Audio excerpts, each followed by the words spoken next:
Ok, bonjour à tous. Déjà, on a la chance de faire cette conférence dans une superbe salle. C'est vraiment bien. Donc merci pour l'accueil. Je vais commencer tout d'abord par une présentation très rapide de notre agence. Vous n'êtes pas là pour ça, mais au moins savoir un petit peu la jeunesse du projet, pourquoi on en est arrivé jusqu'à cartographier les données Twitch. Donc du coup, Firstlink, c'est une agence, comme le disait Nicolas, de data marketing. Donc on est fondé depuis 2015 à Bordeaux et on a ouvert des bureaux donc en 2019, juste avant le Covid, à l'ouest de Londres. Notre métier à nous, c'est d'extraire des données externes des entreprises, de les visualiser, de les comprendre pour justement en tirer des insights, des leviers pour changer les choses, pour avoir de meilleures stratégies, etc. On est 8 à Bordeaux et 3 en Angleterre. Donc en fait, notre métier c'est quoi? J'ai une télé là. C'est récupérer de la data sociale, que ce soit au niveau des réseaux sociaux, que ce soit sur des plateformes, des données institutionnelles, des données des médias, des concurrents, des forums, peu importe, même des avis clients. Et avec notre technologie propriétaire, c'est un petit peu de travailler tout ça avec des algorithmes qu'on a conçus pour en tirer, comme je le disais, des recommandations. Avant d'en arriver là, en fait, quand Nicolas est arrivé, moi je vous le dis tout de suite, je suis pas du tout Twitch, je connaissais pas du tout, de nom, mais c'était pas ma plateforme privilégiée. Moi je suis plutôt sur LinkedIn, sur Twitter, etc., sur Instagram.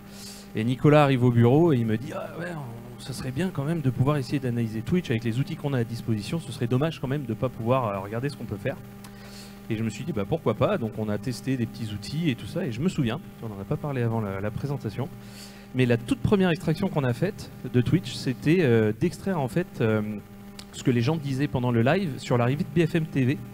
Et on a été surpris du résultat et de voir à quel point ça avait été assez négatif en fait, l'arrivée d'un média mainstream sur cette plateforme. Et on avait croisé ça avec d'autres réseaux sociaux et on avait vu à quel point analyser l'opinion et les comportements justement des viewers sur cette plateforme pouvait être vraiment très très intéressante. Donc on s'est dit, il faut aller plus loin. Et là, voilà, on s'est dit on va aller crawler, enfin pas crawler d'ailleurs, Nicolas expliquera ça mieux que moi. En tout cas, on va aller chercher l'information, mais sur le Twitch France. Ouais. Mais Twitch, c'est quoi? Alors je pense que beaucoup d'entre vous, vous savez ce que c'est exactement, mais je vais quand même l'expliquer. Donc ça, ce sont les données du Twitch France, d'accord? On est quand même sur plus de 100 000 chaînes qui diffusent régulièrement, en moyenne par semaine, et à plus de 2 millions enfin presque 3 millions de viewers. Donc c'est quand même quelque chose qui est en train d'exploser.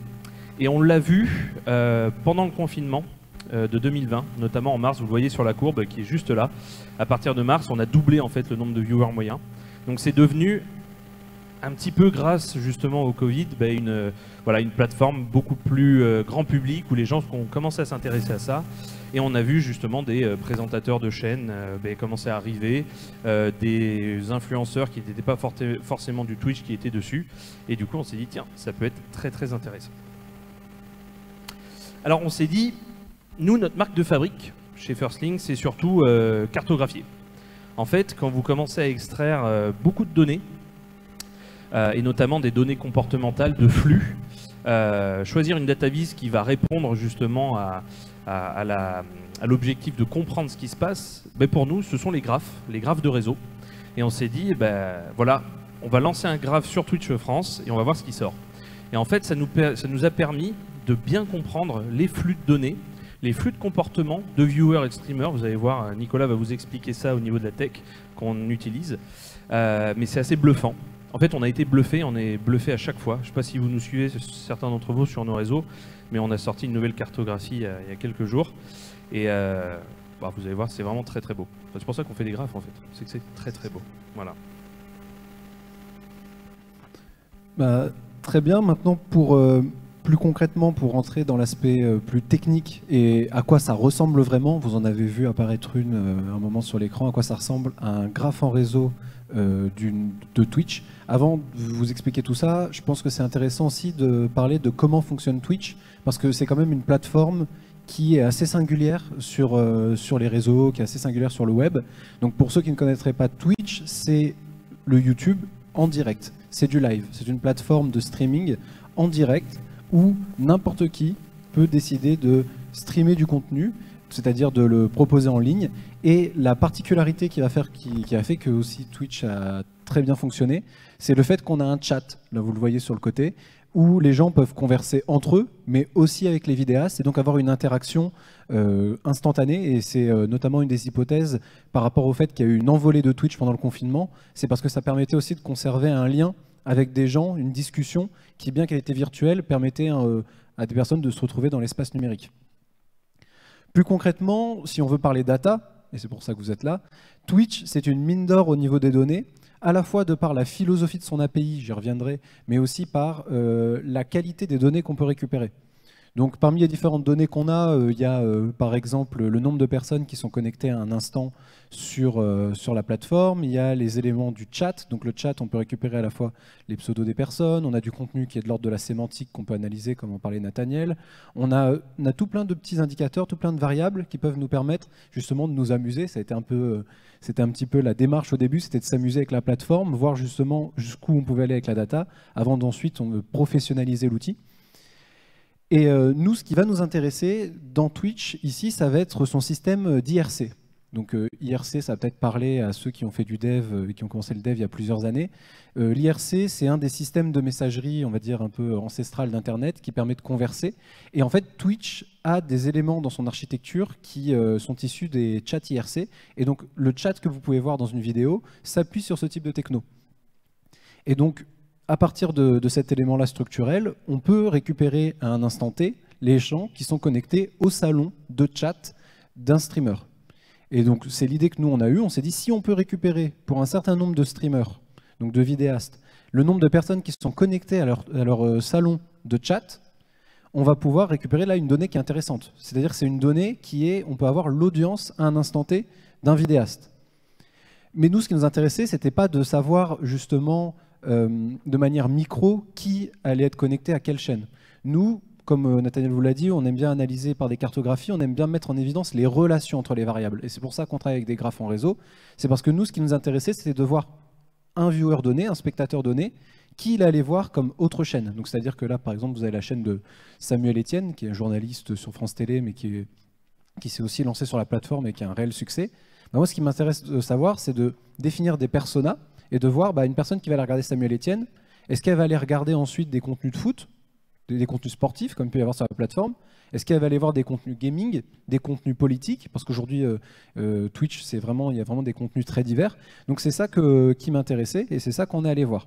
Donc, si je devais vous faire un dessin de notre process, alors j'ai oublié ça, c'est juste à quoi ressemble l'API. C'était juste pour vous dire un mot sur le fait que Twitch est un modèle en termes d'API ouverte, c'est-à-dire que vous avez très peu de restrictions sur les extractions.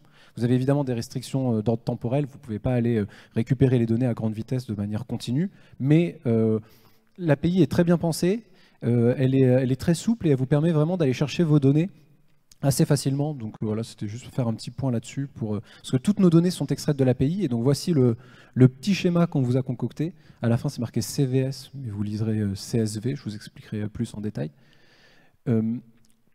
La méthodologie d'extraction qu'on a mis en place, c'était d'analyser le top 100 Twitch FR sur une période de temps donnée. Donc les 100 streamers ou streameuses qui ont le plus d'audience à un instant T. Il faut savoir que ce top 100, sur un mois, là on a publié la cartographie de janvier, et je vous la montrerai tout à l'heure, ça représente plus de 3000 vidéastes différents. Parce qu'en fait, on récupère le top 100 à un instant T, mais ensuite, on fait des pings de l'API tous les quarts d'heure. Donc c'est-à-dire que sur une période d'un mois, on a 3000 vidéastes différents qui passent par le top 100 de Twitch. Et pour chacun de ces vidéastes, à chaque fois qu'on va les pinguer, on va aller récupérer, donc du coup, ce top 100, donc chacun des vidéastes, on a une liste de 100 tous les quarts d'heure, et pour chacun, on va récupérer toutes les personnes connectées au salon IRC, tous les pseudos des gens connectés au salon IRC de ces contenus. Et ensuite, on a donc une base de données qui est assez grande, mais pas si lourde, de viewers qui étaient connectés sur des chaînes de streamers. Et donc ça nous donne justement un grand CSV qui est un grand... En fait, on met ça sous forme de CSV parce que à partir d'un tableau, on peut tout simplement former une matrice assez facilement pour ensuite faire la cartographie. Et donc ensuite, une fois qu'on a récupéré toutes ces données, il faut les traiter pour les mettre en cartographie. Donc pour les traiter, pour les mettre en cartographie, c'est un process en 4 étapes qui est assez classique, assez simple. C'est un premier nettoyage, c'est-à-dire que l'API de Twitch nous donne beaucoup d'informations Nous, on n'est pas intéressé par toutes les informations. Nous, ce qui nous intéresse, c'est d'avoir juste un identifiant, qui est le pseudo pour nous, et de savoir la personne, elle était connectée à quel salon. On n'a pas besoin ensuite de savoir d'autres informations qu'on pourrait avoir avec l'API. Ce n'est pas quelque chose qui nous intéresse. Nous, on veut juste pouvoir en fait, suivre de manière macroscopique les relations que va avoir un viewer avec différentes chaînes. Une fois qu'on les a nettoyées, on uniformise le tout de manière à ce que ce soit prêt à être mis en graphe, parce qu'ensuite, on va essayer de créer une data visualisation.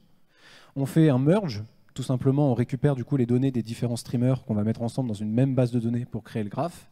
Et puis, on exporte ça dans un fichier de graphe.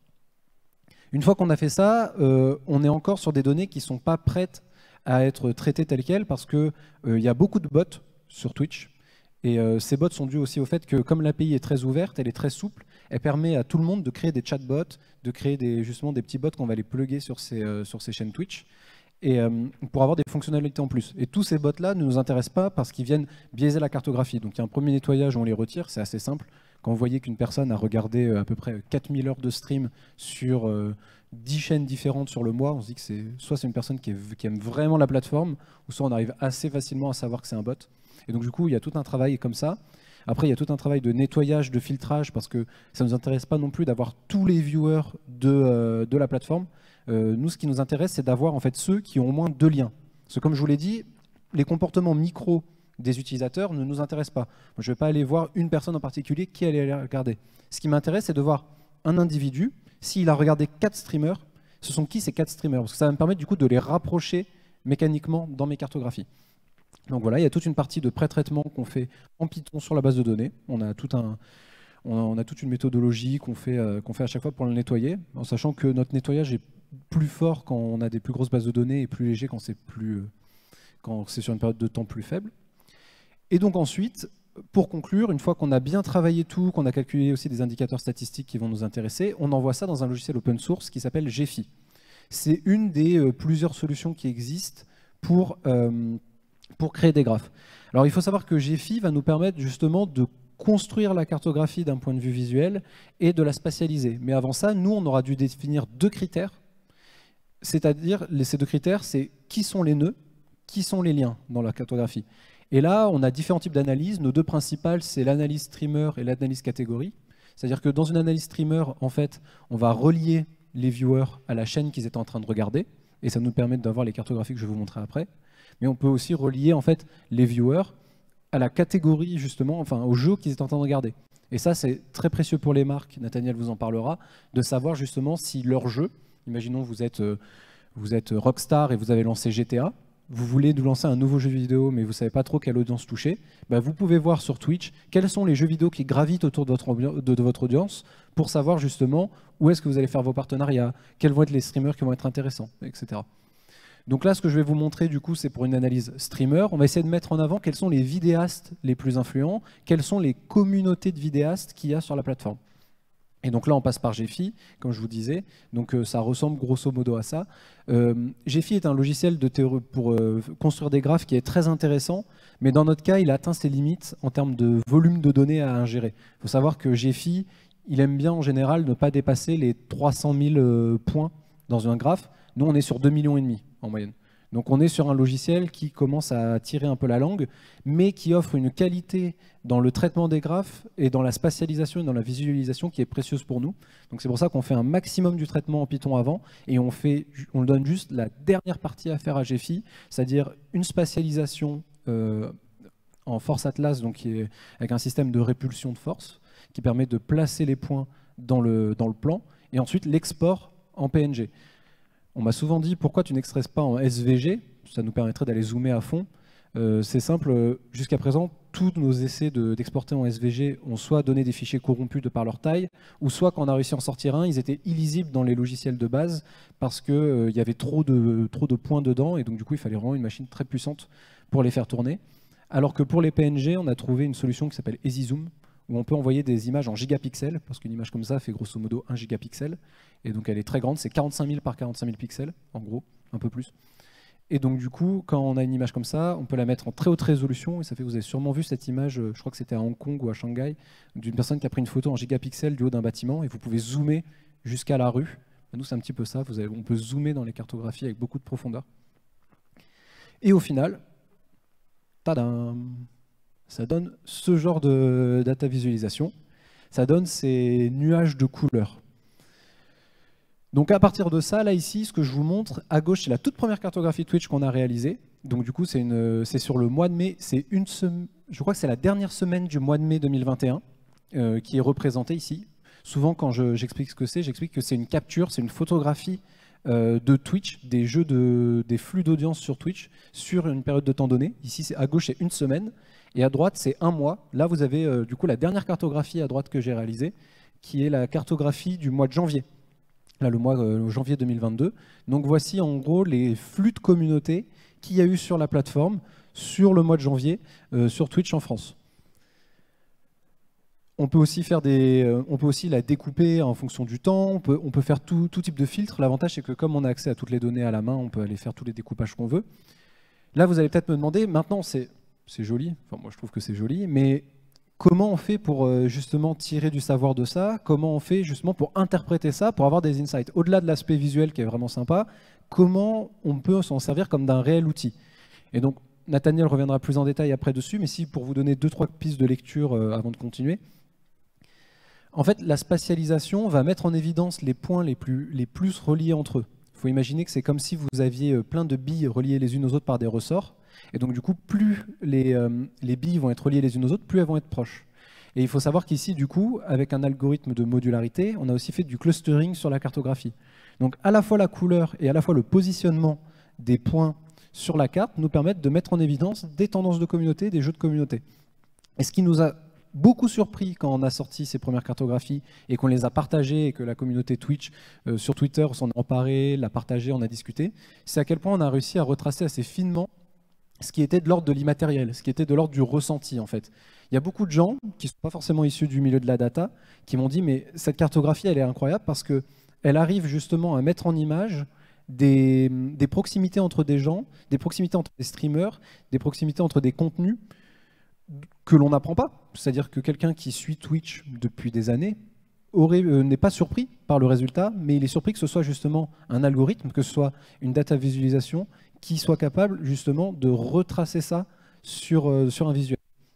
Et donc là, par exemple, si on peut repasser à celle d'avant, ou si c'est juste encore celle d'avant, là, pour vous donner des petites clés de lecture, ce que vous voyez, je parlais de celle de gauche qui est la première, là, ce que vous voyez avec des couleurs, par exemple, les streamers FIFA et les streamers de jeux de foot, et qui aussi sont des commentateurs de l'actualité sportive, sont dans la petite communauté saumon qu'on a en bas à gauche. Et tout ça, ce ne sont que des vidéastes qui jouent au jeu FIFA, par exemple. Ce que vous avez en rose tout en haut, c'est Fortnite. Et juste à côté, en jaune, c'est Call of Duty avec Warzone. Donc on est capable de retrouver déjà des communautés qui sont fédérées autour de jeux, qui sont fédérées autour de contenus, mais on a aussi des communautés qui sont fédérées autour de groupes d'amis, autour de featuring aussi, autour d'éléments beaucoup moins tangibles que des catégories de contenu. Par exemple, en orange, vous avez tout ce qu'on appelle la communauté multigaming. Elle n'a pas forcément de jeu qui va permettre de les identifier. On ne peut pas dire que ces gens-là jouent à un jeu en particulier, mais on sait que ce sont des streamers qui sont proches, qui ont des contenus qui sont plus ou moins proches. Ce sont aussi souvent des streamers qui vont faire des contenus ensemble. Et donc ça, c'est aussi un deuxième critère qui nous permet de détecter les communautés sur ce genre d'images. Et ça peut aller encore plus loin aussi quand on fait des cartographies centrées autour d'événements, comme ces deux-là. Ici, on a une cartographie à gauche qui est une data visualisation pendant l'événement de la ZLAN, qui est un tournoi qui a lieu en ligne, un tournoi de jeux vidéo d'e-sport, qui est organisé justement sur Twitch et où les plus grands streamers en France viennent participer et tout est retransmis sur Twitch. Et c'est un événement majeur de la plateforme.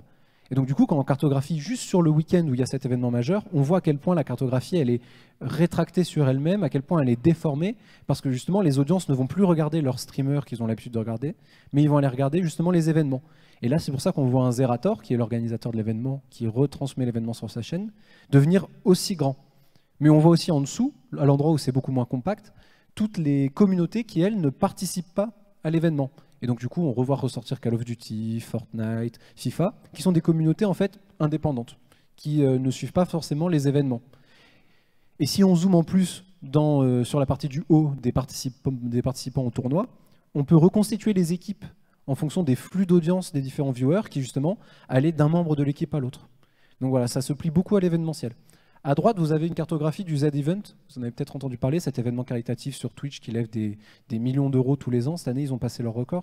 Ils ont levé 10 millions d'euros c'est pour Action contre la faim, je crois. Donc, c'est un grands événements caritatifs qu'on a sur la plateforme où ils arrivent à vraiment mobiliser plein de monde et à avoir beaucoup d'argent pour les associations. Et bien là, on voit que la carte se reconfigure en fonction de l'événement. Et ce qui était assez drôle sur celle-là, c'est qu'avec la cartographie, on était capable de refaire un peu le plan de table qu'il y a eu pendant l'événement. C'est-à-dire que les streamers qui étaient physiquement les uns à côté des autres dans la salle ont été amenés à faire des streams ensemble, à faire des jeux ensemble. Et donc du coup, ça se ressent dans la cartographie où des points qui sont d'habitude côte à côte ici sont éloignés et d'autres qui d'habitude sont éloignés sont côte à côte parce qu'ils ont partagé les flux d'audience, ils ont partagé leurs viewers. Et donc la cartographie est une représentation de cette actualité-là. Donc voilà, je pourrais en parler pendant des heures, je vais peut-être laisser Nathaniel reprendre le flambeau, mais on est sur un outil qui nous permet justement d'avoir une représentation des relations sociales sur une plateforme. Et surtout, ce qui est très intéressant, à mon avis, sur la cartographie, c'est à quel point justement on peut mettre cette notion de relation en avant et cette notion d'interaction et de flux de communauté et de communautaire.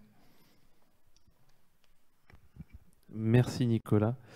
Ouais, c'est vrai que c'est toujours bluffant quand on les regarde, ces cartographies, parce qu'elles expriment tellement d'informations et tellement de choses, et puis en plus c'est joli. On a d'ailleurs commandé une pour nos bureaux, donc ça, voilà, c'est vraiment très sympa. Mais alors concrètement, c'est bien, on a vu toute la partie technique, on sait comment construire, mais à quoi ça sert exactement? Alors pour une marque, pour un streamer, pour une organisation, peu importe. Vous avez plusieurs types en fait de cartographie qu'on peut faire. Nicolas en a déjà parlé, donc là notamment sur les streamers qui permettent de comprendre en fait des tissus communautaires, d'identifier donc les influenceurs certes, mais aussi de voir où les viewers vont tout au long de la journée ou tout au long d'une semaine pour essayer de les tracer tout simplement. Donc imaginez une marque qui a envie de toucher par exemple un streamer parce qu'il appartient à une communauté en particulier. Mais on va être capable de voir quelle est l'audience et où est-ce qu'elle circule. Donc la marque va pouvoir suivre en fait cette audience-là et toucher beaucoup plus de monde et élargir en fait ses parts de voix sur cette plateforme.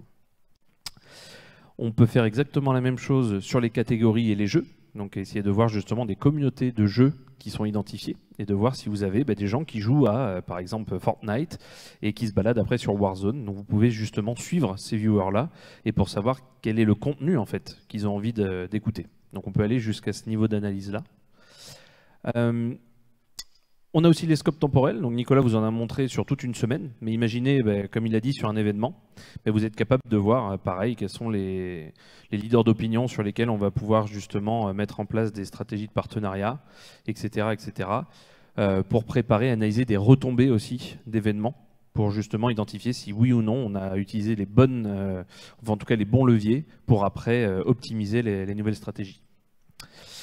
Et là où c'est assez fou, par rapport aux données que nous fournit Twitch, c'est ça qui est incroyable, c'est qu'on est capable de voir des similarités entre des communautés. C'est-à-dire que si vous avez envie à un moment donné, si vous avez envie, voilà, à un moment donné de travailler avec un streamer et que vous voyez qu'en fait vous aviez envie de travailler avec un autre, vous voyez qu'ils ont une similarité de communauté qui est énorme, vous n'avez pas besoin forcément de travailler avec le deuxième, puisque le premier possède 3/4 de la communauté du suivant. Donc vous pouvez justement cibler des communautés et toucher beaucoup plus de streamers et du coup une audience beaucoup plus large grâce aux données qu'on nous fournit avec Twitch et d'avoir une meilleure précision sur les campagnes marketing que vous pouvez faire. Enfin je dis c'est comme si vous aviez envie d'en faire, mais c'est pour dire en gros c'est intéressant. Si je peux illustrer, pour ceux qui ne sont pas trop Twitch, l'équivalent, c'est de se dire on est capable de parcourir pendant une journée tous les programmes télé du PAF et de savoir qui sont les gens qui ont migré par exemple de TF1 sur France 2, quel programme, à quelle heure de la journée, et de les suivre du matin jusqu'au soir. Donc ça peut faire assez peur et de se dire mais en fait c'est du tracking. Oui et non, puisqu'on ne sait pas qui sont les gens, ce sont des pseudos. Mais en tout cas, on est capable de voir justement ces flux d'audience à travers plein de chaînes de télévision et d'émissions. Donc c'est plutôt intéressant. La théorie des graphes, elle ne s'applique pas qu'à Twitch, vous l'avez compris, elle s'applique à plein d'autres plateformes. Et là, vous avez 3 exemples. Donc on peut justement regarder des débats politiques sur Twitter, en analyse d'hashtag par exemple, en analyse sémantique, ou alors carrément en analyse justement de leaders d'opinion, avec des mentions. On peut aussi travailler sur YouTube. notamment, et de voir justement le système de recommandation de l'algorithme de YouTube avec les bulles de filtre. Là, je vous inviterai également à aller voir un petit peu nos réseaux sociaux, notamment sur Twitter, où Nicolas avait été invité sur le plateau de Underscore, qui est justement une chaîne YouTube qui explique pas mal de choses sur la tech, qui invite pas mal de monde. Et justement, tu avais expliqué comment fonctionnait l'algorithme de Twitch avec Cyrus North, je crois, c'est ça? Oui, l'algorithme YouTube, pardon. Et voilà, je vous invite vraiment à aller voir ça, c'est passionnant et on comprend mieux comment ça fonctionne et pourquoi vous avez déjà des fois des suggestions un peu bizarres, mais tout simplement parce que l'algorithme est fait comme ça. Et on peut aussi cartographier le web entier, donc sur une thématique, sur un marché, peu importe, de savoir comment les gens communiquent sur un sujet, mais également qui communique sur ce sujet, et à qui il est lié et pourquoi. Voilà, merci beaucoup.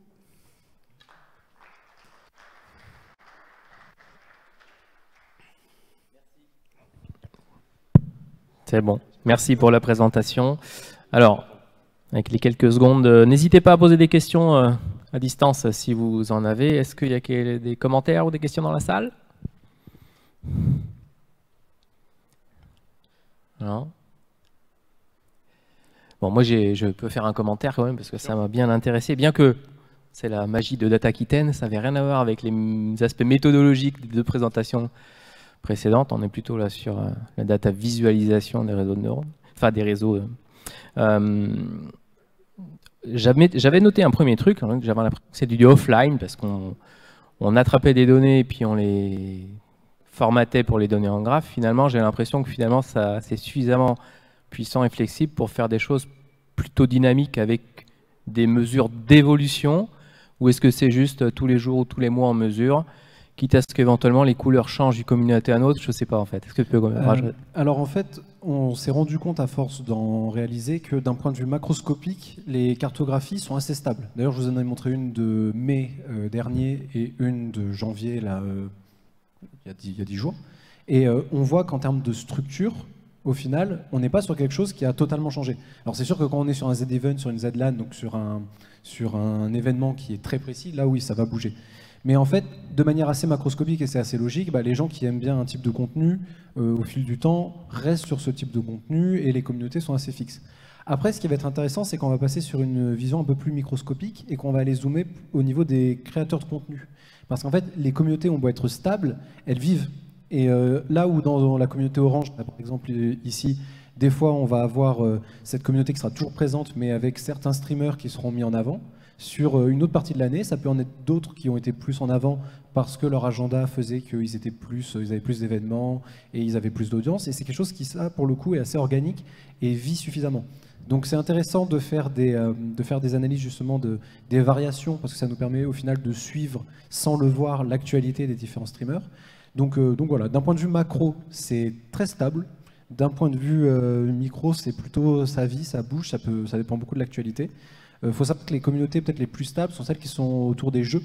Parce que pour le coup, là, il y a vraiment un marqueur de contenu qui est fort. Et donc, par exemple, la communauté Fortnite, la communauté Warzone, la communauté FIFA, elle ne bouge pas. Parce qu'en fait, elles suivent l'actualité du jeu. Juste la communauté FIFA disparaît l'été, parce que c'est la fin de la saison. Donc, plus personne joue au jeu en juin, juillet, août. Et puis en septembre, le nouveau jeu ressort. Et là, ça y est, c'est reparti. Et donc là, il y a ce cycle de vie, mais qui est très indépendant de l'actualité de la plateforme au global. Ok, je comprends. Ouais. Antoine, il y a peut-être une question au fond là-bas, le temps que le micro arrive. Le top 100, français, c'est ça? Français, c'est ça. Est-ce que c'est une limite? Est-ce qu'on peut aller beaucoup plus loin? Est-ce qu'on peut faire du monde ou... Techniquement, si on s'embêtait, on pourrait prendre tout Twitch. Ce serait pas un souci. Nous, on a décidé, pour une raison méthodologique au début, de partir sur le top 100. Donc le top 100 qui représente en général 2000 à 3500 personnes, vu que c'est tournant. Des streamers, c'est ça, hein? Des streamers, ouais, des streamers. Sur 100 et quelques mille? Il y en a plus de 100 000, mais il faut savoir que 98% des streamers font moins de 2 vues. En fait. Donc c'est un peu une loi de Pareto, il y a énormément de streamers, mais il y en a très peu qui concentrent beaucoup de vues. C'est-à-dire que souvent, il y a eu un article du Monde qui en a parlé, qui était très intéressant, qui faisait une enquête justement sur qui sont ces petits streamers qui ont 2 personnes qui les suivent, une personne, et c'est assez touchant, parce qu'il y a toujours un peu ce rêve de je veux devenir streamer, et donc du coup je vais me lancer, mais ça prend pas toujours, c'est souvent un concours de circonstances. Et donc du coup, voilà. Mais pour revenir sur la question de base, on a déjà fait des tests sur Twitch Monde. Twitch, alors on travaille en langue, donc anglophone, hispanophone, etc. On est en train de travailler pour les rendre parce qu'on est sur des ordres de grandeur qui sont grosso modo 7 à 8 fois plus grandes. C'est-à-dire qu'à la fin, on a des datasets qui sont vraiment quasiment 10 fois plus grands. Donc on est en train de travailler dessus, c'est en projet, mais on peut très bien analyser toutes les langues au final sur la plateforme. Il y a une question au fond de la salle? Oui, du coup déjà merci pour la présentation. Si j'ai bien compris, les nœuds représentent, notamment sur le graphe de gauche, des streamers. Et à chaque fois que j'ai un lien entre un streamer et un autre, c'est que j'ai partagé des visiteurs uniques sur le chat. Alors c'est encore plus que ça, c'est qu'un nœud représente une chaîne Twitch, que ce soit un streamer ou un viewer. Donc Oui. là c'est ce qui est dommage du fait d'être sur un PowerPoint, et on s'est fait la réflexion tout à l'heure, j'ai oublié de mettre une photo très zoomée, mais en fait là si vous zoomez très en profondeur, vous voyez des tout petits points qui sont les viewers. Et donc à partir de ça, c'est pour ça qu'ici on a 2 millions grosso modo de points sur ce type de cartographie, parce qu'en fait ce qu'on voit c'est les 2000 et quelques streamers, mais ce qui permet de faire le tissu, de faire la maille de la cartographie, ce sont tous ces petits viewers.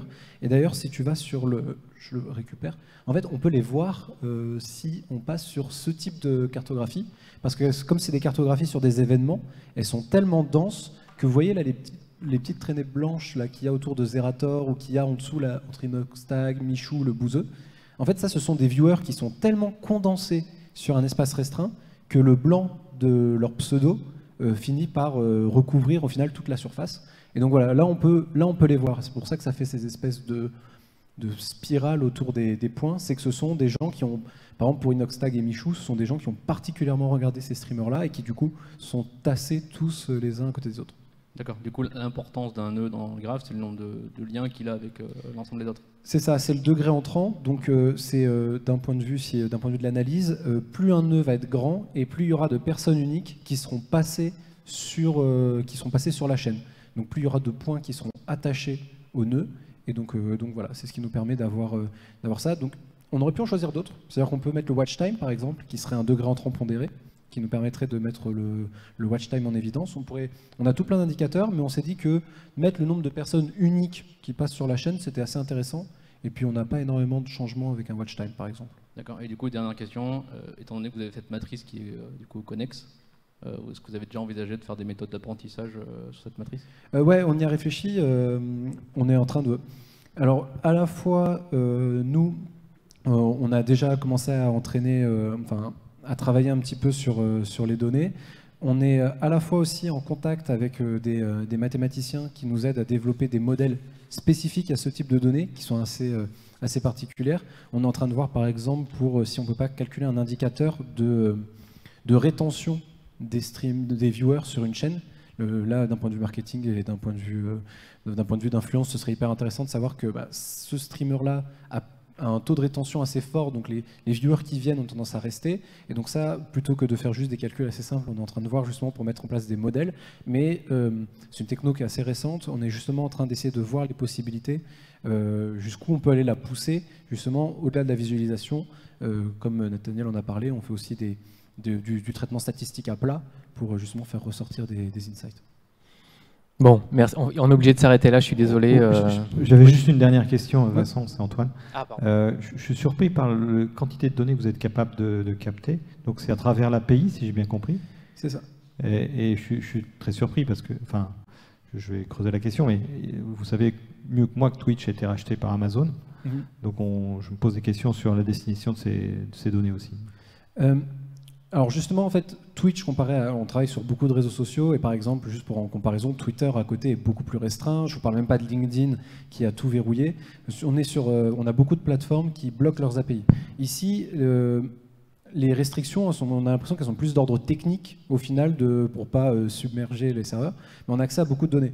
Ma justification à ça, ce serait de dire que, en fait, c'est nécessaire aussi pour la plateforme. Elle a toujours fonctionné avec ce système de, justement, les gens codent des chatbots, elle est très communautaire, et en plus, il y a une blague en ce moment de dire que Twitch est open source, vu qu'ils se sont fait ouvrir leur code et qu'il a fini sur tout Internet suite à une faille de sécurité, donc on a envie de dire maintenant on sait même comment ça fonctionne de l'intérieur.